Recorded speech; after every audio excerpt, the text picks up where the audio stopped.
Greetings, and welcome to Earthling Cinema, where we examine the last remaining artifacts of a once proud culture and try to understand what human lives were like before their planet was destroyed. I am your host, Garyx Wormuloid. This week's film is Pulp Fiction, directed by acclaimed foot fetishist Quentin Tarantino. The film is made up of three interconnected stories about the seedy underbelly of Los Angeles, a city with an otherwise sterling reputation. First, we meet Vincent and Jules, two hitmen sent to retrieve their kingpin boss's briefcase, which contains his favorite orange light bulb. Jules consumes processed animal carcass, reads from the Bible. My name is the Lord! Then does some team-building exercises with Vincent. Next, we follow Vincent as he takes the Kingpin's wife Mia out for some food paste and engages in some sort of bizarre wordless courting ritual. He promptly ruins the mood by leaving his poison for Mia to find, then stabbing her in the heart with a tiny sword. Ordinarily, this would kill a human, but it appears that Mia is immortal.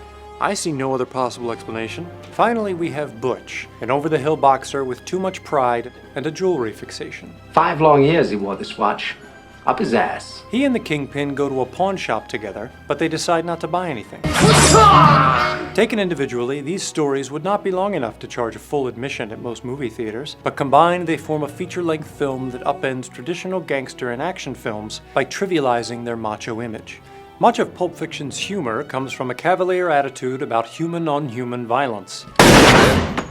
Oh, I'm sorry. Did I break your concentration? At the beginning of the movie, Vincent and Jules are on their way to do some conflict resolution with a few of their boss's associates. They are undermanned and undergunned. We should have fucking shotguns.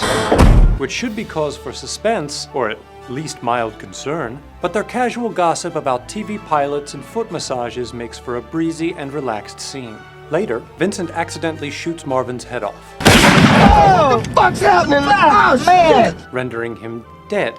But there is no remorse. Vincent and Jules worry more about bloodying up Jimmy's towels than about having taken a life. This shit's hard to get off.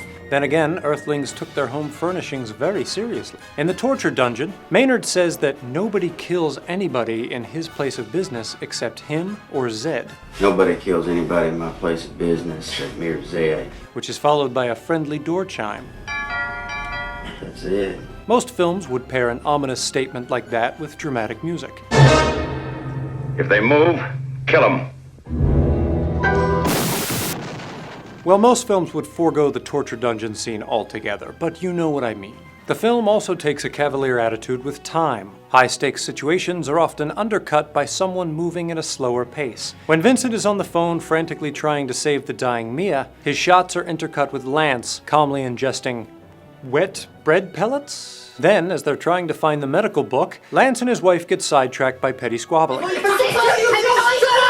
Which is completely normal in a healthy relationship, thank you very much. Butch takes his sweet time picking a weapon, while we hear Marcellus being raped in the background. Just as serious things are downplayed, so too are mundane things granted special significance. The bathroom is a focal point for many crucial scenes, just as it was in human lives. I'm gonna take a piss.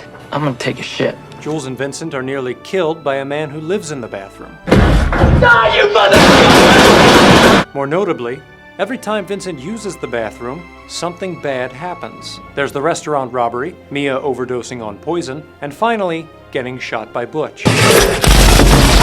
Not to mention whatever gastrointestinal problem he has. With important things trivialized and trivial things importantized, the film seems to make a point. We are out of control. Life is random and filled with outrageous coincidence. Honey Bunny and Pumpkin talk about robbing a restaurant because there would be less of a hero factor, and yet they pick the very restaurant where two heroes are eating. Butch just so happens to stop at a traffic light at exactly the moment Marcellus is walking across the street to deliver some donuts, and then they just so happen upon the one pawn shop in America owned by dishonest scumbags. Vincent and Jules are shot at from point-blank range with bullets that can pierce human skin, and are miraculously left unscathed. Are these simply freak occurrences? Or should we believe that a higher power has gotten involved? Jules says yes, Vincent says no, Butch doesn't mention it one way or another. Zed's dead, baby. Zed's dead. What is apparent is that at the beginning of the film, Jules takes a life, and at the end, he spares one. Even in a chaotic world, we still have the power to choose. The humans don't, because they're extinct. but we do. For Earthling Cinema, I am Garyx Wormuloid. To learn more about this absurd planet, hit the subscribe button.